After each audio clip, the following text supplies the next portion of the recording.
بسم اللہ الرحمن الرحیم۔ ناظرین، آپ کے لیے ایک ایسا قصہ جو صدیوں پرانا ہے، لیکن اس کا جو سبق ہے آج بھی دلوں کو جھنجھوڑ دیتا ہے۔ یہ قصہ ہے حضرت ایوب علیہ السلام کا۔ حضرت ایوب علیہ السلام اللہ کے بے حد نعمت یافتہ، مالدار، صاحب اولاد اور عزت والے نبی تھے، مگر اللہ نے ان کا مقام بلند کرنے کے لیے ایسی آزمائش میں ڈال دیا کہ ایک ایک نعمت چھن گئی۔ پہلے دولت، پھر اولاد، ایک ایک کر کے دنیا سے چلی گئی، اور پھر ایسا مرض آیا کہ کئی سالوں تک بستر سے اٹھنا ناممکن رہا۔ لیکن حیرت اس بات پر نہیں کہ ان پر کیا گزری، حیرت اس بات پر ہے کہ ان کی زبان سے کبھی ایک شکوہ بھی نہیں نکلا۔ انہوں نے یہ نہیں کہا کہ میرے ساتھ ایسا کیوں ہوا، یہ نہیں کہا کہ میں نے غلط کیا کیا، صرف شکر، صبر اور اللہ پر یقین۔ یہ تھے حضرت ایوب علیہ السلام۔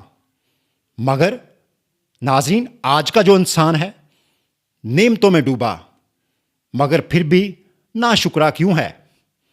دنیا کی ہر آسائش جو ہے وہ موجود ہوتی ہے، پھر بھی اکثر لوگوں کی نظریں جو ہیں دوسروں کی چیزوں پر ہوتی ہیں جو ان کے پاس نہیں ہے۔ یہ کیسی عجیب دور ہے جہاں شکر ادا کرنے کی بجائے دوسروں کی چیزوں پر نظر رکھی جاتی ہے۔ فون نیا ہے مگر اگلے ماڈل کی خواہش، گاڑی اچھی ہے مگر پڑوسی کی گاڑی کا حسد۔ یہ کیا ہے؟ یہ ناشکری ہے۔ نعمتیں تو ملی ہیں مگر ہم نے دل میں ان کی جو قدر ہے وہ نہیں کی۔ یہ ہے وہ دوڑ، وہ زہریلی سوچ جو ہمیں کیا ملا ہے بھول کر ہمیشہ کیا نہیں ملا پر رکھتی ہے۔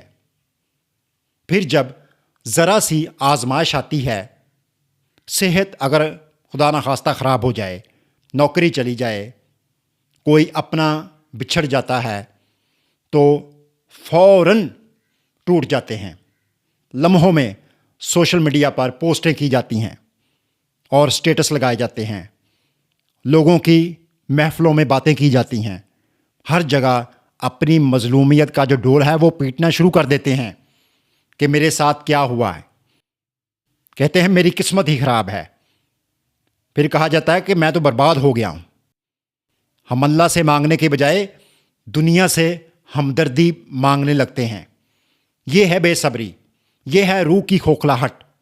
اور حضرت ایوب علیہ السلام جنہیں سالہ سال تک تکلیف کے باوجود جب حضرت ایوب علیہ السلام نے دعا کی تو اس میں بھی شکوہ نہیں تھا، صرف یہ کہا، اے میرے رب، مجھے تکلیف پہنچی ہے اور تو سب رحم کرنے والوں میں سے زیادہ رحم کرنے والا ہے۔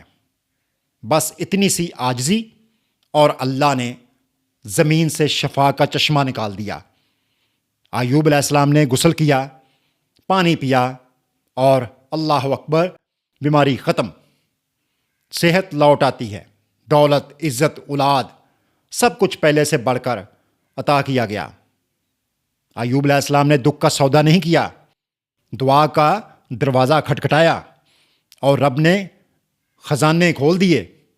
تو ناظرین، اگر آج زندگی میں کسی کو کوئی کمی ہے، کوئی درد ہے، کوئی ٹوٹا ہوا لمحہ ہے، تو شکوہ مت کیا کریں۔ اپنا ہاتھ لوگوں کی طرف نہیں، اس رب کی طرف اٹھائیں جس نے حضرت ایوب علیہ السلام کو آزمائش کے بعد ایسے نوازا کہ مثال بن گئے۔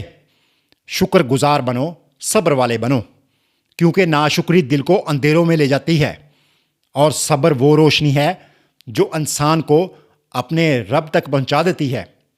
یاد رکھیں، صبر ایوب علیہ السلام کا مطلب یہ نہیں کہ آپ خاموش رہیں، بلکہ یہ ہے کہ آپ کی زبان اور آپ کا دل جو ہے ہمیشہ اللہ کی رضا پر راضی رہے، اور آپ کی پکار صرف اسی کے در پر ہو۔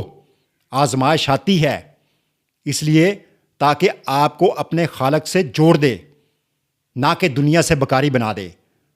اگلی بار جب کوئی مشکل آئے تو لوگوں سے گلہ کرنے کی بجائے اپنے ہاتھ جو ہے وہ اٹھائیں اور کہیں اے میرے رب مجھے تکلیف پہنچی ہے اور تو تمام رحم کرنے والوں سے زیادہ رحم کرنے والا ہے، کیونکہ وہ ذات جانتی ہے کہ آپ کیا محسوس کر رہے ہیں، وہ ذات دیکھ رہی ہے اور وہ ذات ہی بہترین بدلہ دینے والی ہے۔